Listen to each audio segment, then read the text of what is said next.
Foster care is really hard. But like all of life, the difficulty of a thing is not the primary indicator of whether or not it's worth the difficulty. Like marriage is really hard. Childbirth is really hard, I've been told. I believe it. But no one would argue that those things are not worth it. No one would argue that the difficulty of the thing and the sacrifice of the thing lessens its beauty. In fact, I would say the opposite. I would say as challenging and as hard as foster care might be, it is made significant and more beautiful as you walk with others' human souls. As we walk with these little people who for the vast majority of their life, they've only experienced neglect and sorrow and heartbreak. And the privilege it is to step into that story and be like, I get to love you, and I get to come around you, and I get to wrap my arms around you, even in the hard moments.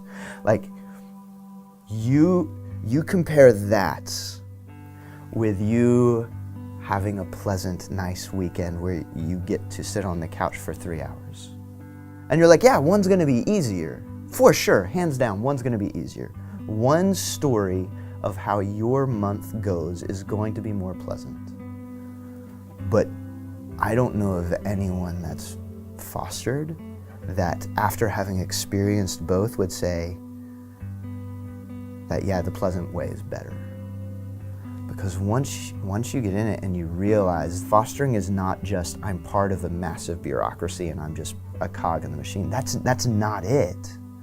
Foster care really truly is you are a father, you get to be a mother to a human being that has, up until that point, most of the time, has not had that. Man, weighing the cost and saying it's too costly. I can't say that. Like, I really can't. When I think of people that are thinking about fostering, there's a few key things that come to mind, like kind of practical things. Number one is, I meet a lot of people that say, like, the wife is like, oh, I'm so excited, I really want to do it, my husband's not ready yet. It's not something that I would ever encourage someone to rush into. Just like when you have a child, like, it's not one of those things like, oh, it's going to be great once it happens. Like, there are going to be great moments, but it does take an effort of you and a community of people walking with you. If you try to do it by yourself, you're going to burn out very quickly. So just make sure you have a support system in place. I love that when you get licensed, like with Thornwell, they ask you, what does your family think about this? Do you have a support system? Because it's very key. Secondly, I would say, we are Christians, we do work in the church.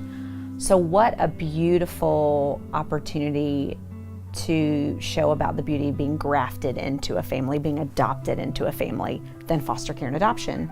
I love that it gives me repeated opportunities with my kids to talk about this little child's mom and dad love her, but they can't take care of her, or they can't, we talk a lot about like they're sick right now, or they need help to get better.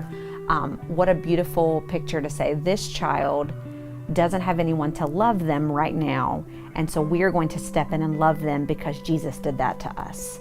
We didn't do anything to deserve it. This child was born into the earth, and lots of times they did, like all the time, they didn't do anything to get this. Mom and dad just made some choices, or situations happen, a background of just seeing parenting, because lots of times they see parenting done this way, they think it's done that way, and then it just continuously kind of goes downhill from there. These kids did not choose to have a mommy and daddy that can't take care of them. So we get to do that. Like, we get to step in and be like, hey, mom and dad, I'm gonna tag you out, and I'm gonna step in and love your child like they were my child. That's beautiful. That's a beautiful illustration of the gospel. I can't find anywhere in the Bible where Jesus looked at someone who needed help and said, sorry, it's too hard for me right now, I'm gonna walk away. He doesn't do that. We're not perfect, so obviously we're gonna fail. And that's another thing I would encourage, like, it's going to be hard. You're going to have days where you want to walk away, but there are days when you parent, when you work, when you're married, where you think, what if I quit right now? Yeah. but you don't walk away from it. Like, you don't quit because of that. So there are going to be days where it's going to be hard, but lean into that community and that support. And we lean into Jesus regularly, so that we can have that strength to do it, because you can't do it on your own. You're going to fail. But when you fail, it doesn't mean that it's over. Like, that's not the end of the story. I mean, when I lose my temper with my kids or whatnot, they'll look at me and be like, Mommy. And I'll say, you know what? That's right. I'm not Jesus, but thankful that he forgives me and that I can mess up and I can come back and say, please forgive me for that. So it's beautiful opportunities to do that. And lots of times people think fostering, like, oh, this is beautiful, like, when it happens, like, there are not going to be a lot of those days. But you don't do it for that. You do it for this story that you get to be a part of. And it's a child's life. Like, my biological children were born into this earth.